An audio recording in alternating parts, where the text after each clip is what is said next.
and welcome to episode 2 of Racerkarts Rifles Project Rifle. Today we're going to strip the Raider down, just get cracking. The first thing we do is we remove the scope and the moderator.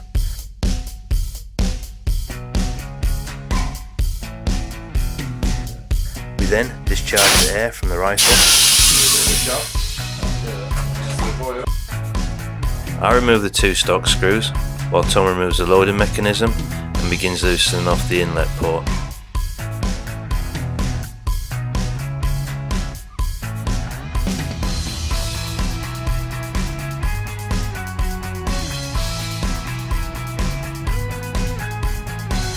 With the trigger removed, Tom removes the valve assembly.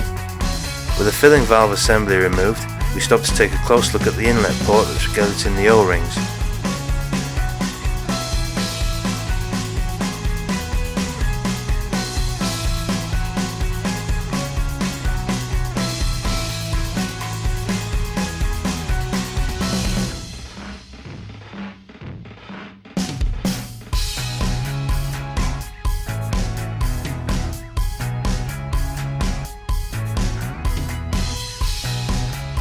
We now look at the mainspring that drives the hammer forward. It's showing wear along its length, suggesting it's distorting in the firing cycle as thought.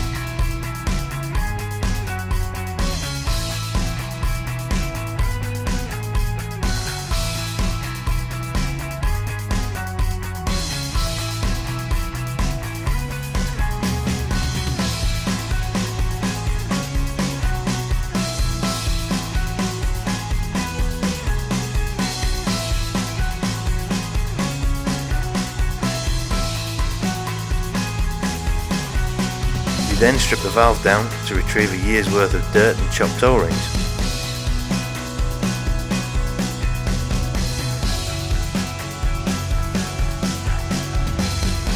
We take the opportunity to research later models. We find the valve seal for the post-2006 Raider design was made of brass, not nylon, and incorporates an O-ring seal which is much more efficient than the nylon.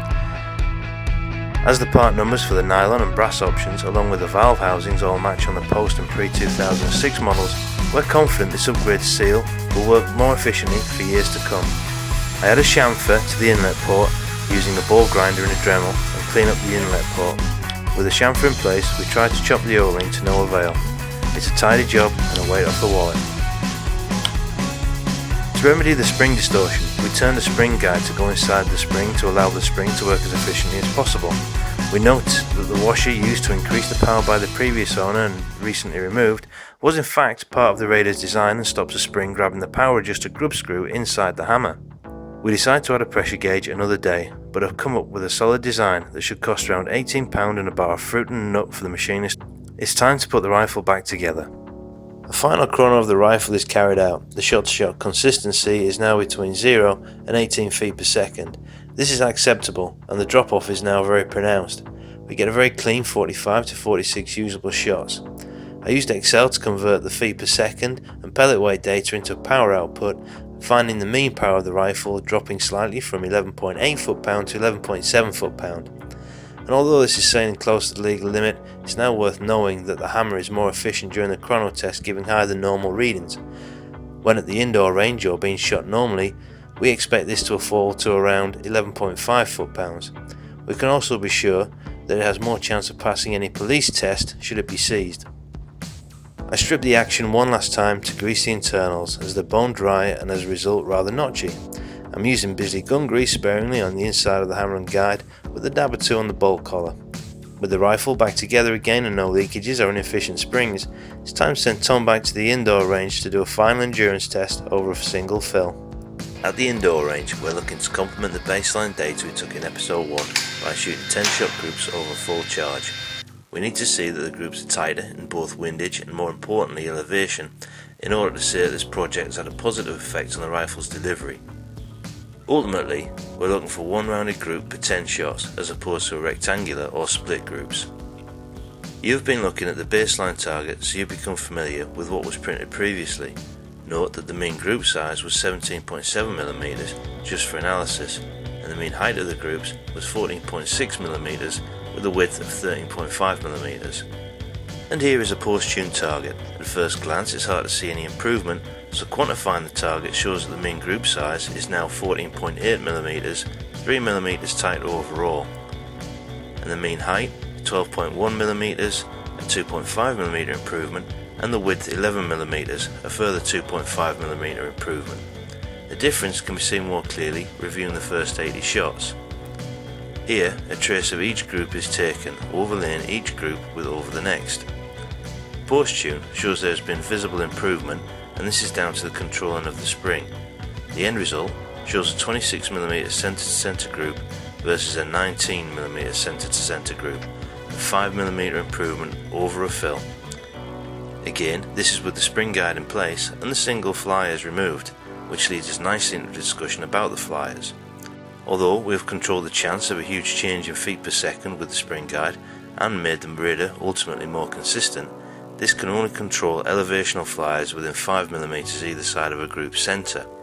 So what about the really wild ones? On several occasions we both had jams when loading the Worrier's self-cycling right hand chamber. Those pellets were scrapped out. Clearly then there will be variations in damage severity to the skirt. So is this the creator of our flyers? Unfortunately we run out of time on the project to run any further trials. However, the call to use only the left hand chamber going forward when in the field is made, effectively making the Worrier a single shot rifle.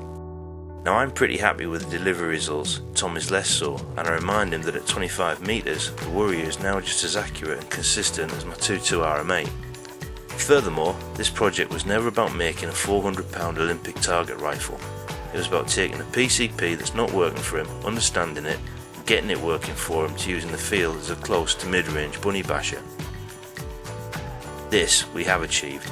It's much more usable, it no longer leaks from the filling port, he knows exactly where to fill on the hand pump and how many shots he has before a refill is required. It doesn't split O-rings on the filling adapter anymore, and the consistency he can now see and trust. Anything else is not the rifle. All that's left to do is carry out a long range trial and test out the range finding capability of the scope in the field against this 40-yard target from last year, and for once we're not worried. Okay, so we've got the rifle back together now. We've got the chamfer on the inlet port, we've got a new valve on the inlet port, a later model which is far superior to this nylon one that we had previously that was leaking, and we've also got the spring guide in there. Tom, what are we doing in the next episode? Next episode, Glenn, we're going to be taking the rifle back out in the field, putting it through some tests and putting it through its paces.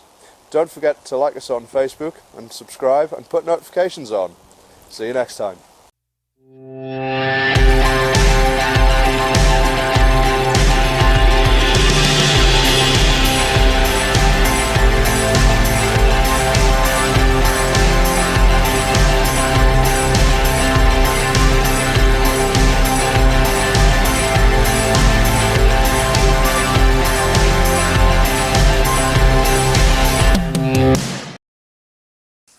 You're stressed because I'm here? Yeah, I'm not used to doing it with people in front of us and it feels really, really stupid.